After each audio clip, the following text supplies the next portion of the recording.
तो hello friends, welcome back to my channel. This is Sandeep and इस video से हम स्टार्ट करने जा रहे हैं collection of framework. Okay, so पहले देखते हैं कलेक्शन ऑफ फ्रेमवर्क जावा में होता क्या है। तो आई थिंक कि सबको ऊप्स आता होगा क्योंकि प्री रिक्विजिट है। अगर तुम्हें ऊप्स नहीं आता तब भी कर ले जाओगे, but how to create an object with new keyword ये तुम्हें आना चाहिए, इसका सिंटैक्स। ओके, तब तुम समझ पाओगे कि बिहाइंड द सीन क्या हो रहा है, क्यों हो रहा है, ये सारी चीजें। Okay, so without wasting our time let's start the video. तो कलेक्शन फ्रेमवर्क क्या होता है? Collection framework represents, just a second. तो a collection framework represents a group of object Java collection provides। ठीक है, Java collection मीन्स ये just एक interface है। ठीक है, इंटरफेस, अगर जिसको पता नहीं इंटरफेस क्या होता है तो मेरी जावा बेसिक्स की प्लेलिस्ट देख सकता है उसके बाद, क्योंकि हम बेसिक से एडवांस लेवल तक पूरा डीएसए कवर करने वाले हैं। तो अभी मैं एरे पे था, बट थर्ड फोर्थ क्वेश्चन जो मैं करवाने वाला हूँ अपने डीएसए सीट के अकॉर्डिंग, तो उसमें कलेक्शन फ्रेमवर्क्स में एरे लिस्ट का जरूरत पड़ने वाला था, तो मैंने सोचा कलेक्शन फ्रेमवर्क अभी पढ़ा देता हूँ। ठीक है, तो कलेक्शन फ्रेमवर्क जो भी जावा कलेक्शन है वो प्रोवाइड करता है ग्रुप ऑफ ऑब्जेक्ट। तो collection framework group of objects होता है। ठीक है, अब जैसे कि यहाँ पे तुम देख सकते हो, कलेक्शन ये इंटरफेस है, इसमें कितने ऑब्जेक्ट्स है, लिस्ट है, क्यू है, सेट्स है। अब लिस्ट में भी एरे लिस्ट है, लिंक लिस्ट है, स्टैक है, वेक्टर है, इसमें सारी चीजें। तो ये सबके तुम्हें पीछे मीन्स बैकग्राउंड इंप्लीमेंटेशन नहीं लिखना होगा, डायरेक्टली तुम इसका ऑब्जेक्ट बना के यूज कर सकते हो। जैसे कि मैं एक एग्जांपल दे देता हूं एरे लिस्ट के लिए। ठीक है, तो एरे लिस्ट को कैसे कर सकते हो? Array list, L capital. Okay, then data type जैसे सपोज कि इंटीजर है। ठीक है, यहाँ पे तुम्हें रैपर क्लास लिखना होता है। यहाँ पे नेम लिखोगे एल। ठीक है, कोई भी नेम लिख सकते हो। ऑब्जेक्ट जिस तरह क्रिएट होता है न्यू कीवर्ड से, new array list. Okay, and after that this. Okay, so इससे क्या हो जाए, इससे जो एरे लिस्ट है, एरे लिस्ट क्लास का ऑब्जेक्ट हम बना लिए एल कीवर्ड से। एल ऑब्जेक्ट का नेम है। ठीक है, अब इस ऑब्जेक्ट के थ्रू हम इसको एक्सेस कर पाएंगे। इसमें जो भी फंक्शनैलिटीज होंगी वो अभी हम आगे के वीडियोस में देखेंगे। तो जो भी फंक्शनैलिटीज होंगी वो सारी चीजें इंप्लीमेंट हो जाता है। ओके, तो अब देखते हैं कि पहले कलेक्शन फ्रेमवर्क की जरूरत क्यों पड़ी। तो अब जैसे कि तुम जावा में एरेज यूज कर रहे थे अभी तक। ठीक है, अगर मान लो तुम्हारे पास एक स्टूडेंट है जिसका नेम स्टोर करना है। ठीक है, स्टूडेंट्स के नेम को स्टोर करना है। तो अभी तक 5 साइज का एरे है। ठीक है, फिक्स है एरे का साइज।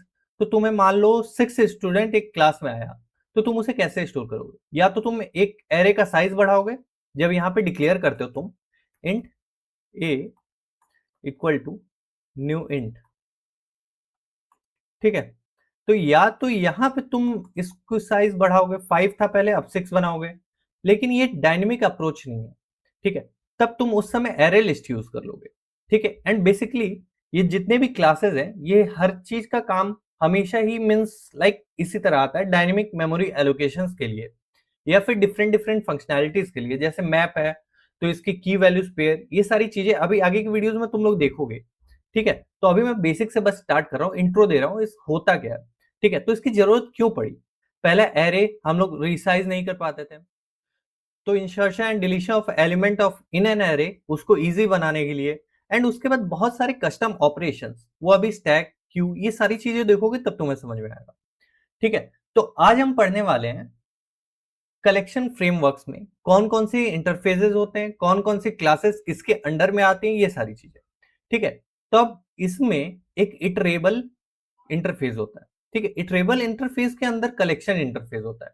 ठीक है, एंड मैप ये अलग होता है कलेक्शन से, लेकिन ये सारी चीजें कलेक्शन फ्रेमवर्क में आ जाती है। ठीक है, अब कलेक्शन में क्या आता है? लिस्ट। ठीक है, लिस्ट का यूज करके हम लोग एरे लिस्ट बनाते हैं, जो कि इंटरनली एरे यूज करेगा। ठीक है, अभी मैं वीडियोस में जब एरे लिस्ट एक टॉपिक ही पढ़ाऊंगा तब उसमें इंटरनल उसकी वर्किंग भी बताऊंगा। फिर उसके बाद लिंक लिस्ट। ठीक है, स्टैक्स, स्टैक्स भी क्या होता है ये सारी चीजें मैं बताने वाला हूं।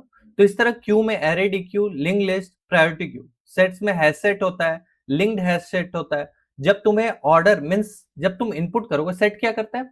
सेट बेसिकली तुम मैथ में सेट पढ़े होगे, तो मैथ में सेट्स क्या होता है? डुप्लीकेट एलिमेंट्स को नहीं आने देता है। तो इसी तरह सेट एक डेटा स्ट्रक्चर है। ठीक है, जो लीनियर नहीं है, लीनियर डेटा स्ट्रक्चर ये नहीं है जैसे कि एरे था, ठीक है। तो इसमें अगर कोई भी एलिमेंट इंसर्ट कर रहे हो तो सेकंड टाइम अगर वही एलिमेंट आता है तो ये इंसर्ट नहीं करने देता है, ठीक है। और हैश मैप का भी काम लगभग उसी तरह है, इसमें की वैल्यू पेयर स्टोर होते हैं एंड की हमेशा यूनिक होता है। अगर मान लो तुमने 1 संदीप सेव किया, 2 राम सेव किया, देन अगेन 1 पे लक्ष्मण सेव करने जा रहे हो, तो ये संदीप को ओवरराइड कर जाएगा। यहाँ पे सेव होता है लेकिन ओवरराइड हो जाता है, ठीक है। और लॉजिकली भी सोचो तो ये बात सही है कि क्यों, तुम अगर सेम की को डालने जा रहे हो इसका मतलब तुम उसकी वैल्यू चेंज करना चाहते हो, इसलिए ये ऐसा ऑपरेशन इसके अंडर में है, ठीक है। यही सेट्स में डिफरेंट होता है। अगर तुमने 1 इंटर किया, 2 इंटर किया, फिर से 1 इंटर करने जा रहे हो तो ये ओवरराइड नहीं होगा, ठीक है। यहाँ पे ओवरराइड हो जाता है वैल्यूज उसके। तो ये था कुछ कलेक्शन फ्रेमवर्क के डिफरेंट डिफरेंट इंटरफेसेस, जैसे लिस्ट, क्यू। क्यू क्या होता है? फीफो। ये मीन्स क्यू को समझ लो कि एक लाइन में मूवी का टिकट लेने के लिए तुम लोग खड़े हो, तो जो फर्स्ट आया है, जो भी फर्स्ट लाइन में आया वो पहले एक टिकट लेके बाहर निकल जाएगा, ठीक है। इसमें अब फ्रंट होता है और रियर होता है, ठीक है। रियर मतलब बैक। अब कोई न्यू आदमी आया जिसको टिकट लेना तो रियर में जाके लग जाएगा, एंड फ्रंट में जो भी है वो मूवी टिकट लेके निकलता जाएगा, ठीक है। तो इसको हम लोग फीफो प्रिंसिपल बोलते हैं, ठीक है। ये सारी चीजें अभी मैं बताऊंगा। इसी तरह स्टैक होता है, वो लीफो इंप्लीमेंट करता है, ठीक है। स्टैक को समझ लो कि जैसे तुम्हारे पास बुक रखा है, ठीक है। अब क्या होगा, तुम ऊपर से मान लो देख रहे हो, ठीक है। यहाँ पे बुक 1 है, बुक 2 है, बुक 3 है, या फिर प्लेट समझ लो शादियों में, तो जो प्लेट लास्ट में रखा गया है वो कोई भी आदमी आएगा तो लास्ट वाले प्लेट को पहले निकालेगा, ठीक है। तो यहाँ पे प्रिंसिपल जो यूज होता है लीफो यूज होता है, लास्ट इन फर्स्ट आउट। यहाँ पे फर्स्ट इन फर्स्ट आउट, ठीक है। तो ये कलेक्शन फ्रेमवर्क का बेसिकली इंटरफेसेस है। मैप भी एक इंटरफेस है, उसके अंदर हैश मैप एक क्लास है, ट्री मैप एक क्लास है। ये सारी चीजें मैं बताऊंगा। एंड हाँ, अब आता है बात कि इसकी जरूरत क्यों पड़ी। तो तो अब जैसे कि तुम्हें अगर बाइनरी सर्च ट्री इंप्लीमेंट करना है तो तुम्हें पता है वहां पे प्रायोरिटी क्यू लगेगा। तो प्रायोरिटी क्यू तुम इंप्लीमेंट उसको नहीं करने बैठोगे, क्योंकि तुम्हारा फंक्शन है, तुम्हारा काम है कि बाइनरी सर्च ट्री तुम्हें इंप्लीमेंट करना है, ठीक है। तो प्रायोरिटी क्यू पहले से एक इंटरफेस, पहले से एक ऑब्जेक्ट प्रिपेयर्ड है, तुम उसका ऑब्जेक्ट बना के डायरेक्टली यूज कर सकते हो उसकी फंक्शनैलिटीज को, ठीक है। तो इसलिए कलेक्शन फ्रेमवर्क जावा में ला दिया गया ताकि ये कोडर्स के कोड को इजी बताए, कोड करने में हेल्प करे कोडर्स को, ठीक है। ये था कलेक्शन फ्रेमवर्क का इंट्रोडक्शन। एंड अब मैं एग्जांपल दे दे रहा हूं कि अगर तुम्हें कोई भी चीज यूज करना है तो उसका ऑब्जेक्ट कैसे बनाते हैं। जस्ट सपोज कि तुम्हें हैश मैप का ऑब्जेक्ट बनाना है, ठीक है। तो हैश मैप में दो इनपुट लेते हैं, ठीक है, दो डेटा टाइप इनपुट देते हैं। तो हैश मैप इंटीजर, सपोज कि हम इंटीजर की ले रहे हैं एंड इंटीजर वैल्यू भी ले रहे हैं। तुम स्ट्रिंग रख सकते हो, फ्लोट रख सकते हो, कुछ भी, ठीक है। तो हैश मैप यहाँ पे तुम कोई भी नेम दे सकते हो ऑब्जेक्ट का, is equal to new hash map, ठीक है।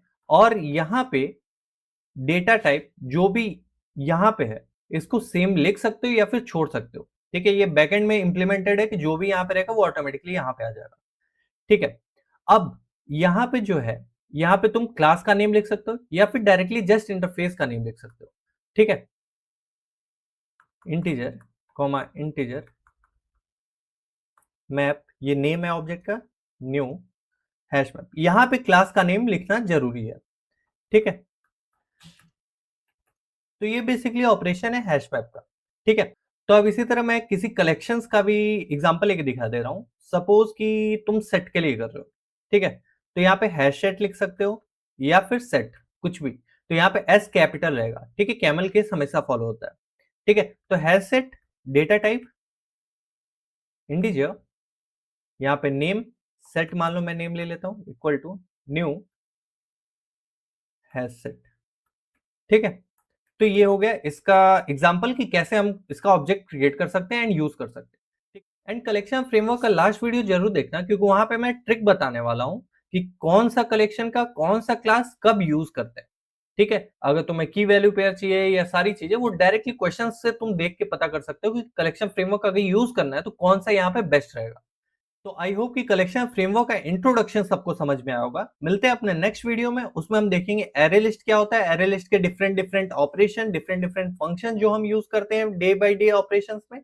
एंड वन मोर थिंग, यहाँ पे मैंने कुछ चीजों को डॉटेड में रखा है, ठीक है, तो इसका मतलब है कि ये कभी यूज नहीं होता, मीन्स कभी नहीं, मैक्सिमम यूज नहीं होता। ठीक है, जस्ट 0.1% टाइम ये यूज होता है। ठीक है, तो इसको मैंने ऑरेंज में कर दिया। इसको हम बस एक ओवरव्यू बस देखेंगे, क्योंकि अगर ये सारी चीजें आती हैं तो तुम ये सारी चीजें इंप्लीमेंट कर ले जाओगे। ओके, एंड अभी भी अगर किसी को डाउट हो तो please pin me in the comment section, I will reply to that. And video को ज्यादा लंबा ना करते हुए यही एंड करते हैं। Till then take care, bye bye, Tata.